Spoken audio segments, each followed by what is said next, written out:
नवी मुंबईच्या विमानतळावरच्या धावपट्टीवरती विना परवानगी एका मजुरानं प्रवेश केलाय। विना परवानगी धावपट्टीवर जाणाऱ्या मजुरावर गुन्हा दाखल करण्यात आलाय। केंद्रीय औद्योगिक सुरक्षा दलानं या मजुराला ताब्यात घेतलंय।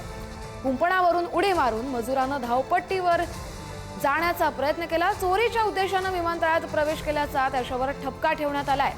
नवी मुंबई विमानतळावरती एका मजुरानं प्रवेश केला। तो तिथून चालत होता, मात्र सुरक्षा दलाच्या हे लक्षात आल्यानंतरच त्यांनी त्याला ताब्यात घेतलं। रवी खरात आपले प्रतिनिधी आपल्याला या संदर्भातील अधिकचे अपडेट देतील। रवी, कस्तुरी, अगदी बरोबर आपण पाहतोय की विमानतळाच्या धावपट्टीवरती विनापरवानगी जाणाऱ्या मजुरावरती अखेर पनवेल शहर पोलीस स्टेशन या अंतर्गत गुन्हा दाखल करण्यात आलेला आहे।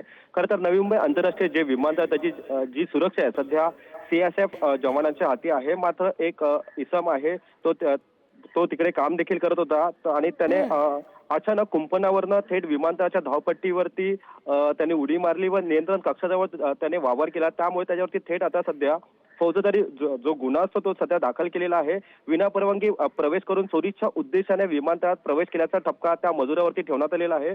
सध्या CSFच्या अधिकाऱ्यांनी याबाबतची जी तक्रार आहे सध्या पनवेल पोलीस स्टेशन या ठिकाणी नोंदवली होती। त्यानंतर पनवेल पोलीस शहराने त्याला सध्या ताब्यात घेतलेला आहे व अधिक तपास करत आहे व पनवेल पोलिसांशी आमचा संपर्क देखील झाला। त्यांचं असं देखील म्हणणं आहे की या तरुणाचा जो मजूर आहे त्याचं मानसिक जे स्वास्थ्य ते व्यवस्थित नसल्याने त्याने तो आतमध्ये प्रवेश केला आहे। मात्र त्याने अचानक प्रवेश का केला असा देखील सध्या प्रश्न उपस्थित होत आहे। खरं तर याच विमानतळावरनं काही दिवसातच आपण पाहतोय की विमानतळावरनं विमान धाव देखील घेणार आहे। मात्र सध्या विमानाचा जो सुरक्षेचा जो प्रश्न आहे तो सध्या आता सुव्यवस्थित राहण्यासाठी सध्या CSF जवानाच्या हाती सध्या विमानतळाची सुरक्षा आहे। मात्र या ठिकाणी प्रवेश वर्जित आहे। मात्र या तरुणाने सध्या प्रवेश केल्यामुळे सध्या त्याच्यावरती फौजदारी गुन्हा देखील दाखल करण्यात आलेला आहे आणि पनवेल शहर पोलीस अधिक तपास करत आहे। कस्तुरी, नक्कीच धन्यवाद तुम्ही दिलेल्या सविस्तर अपडेटसाठी। त्यामुळे हा मजूर इथे पोहोचलाच कसा हा प्रश्न उपस्थित होतो।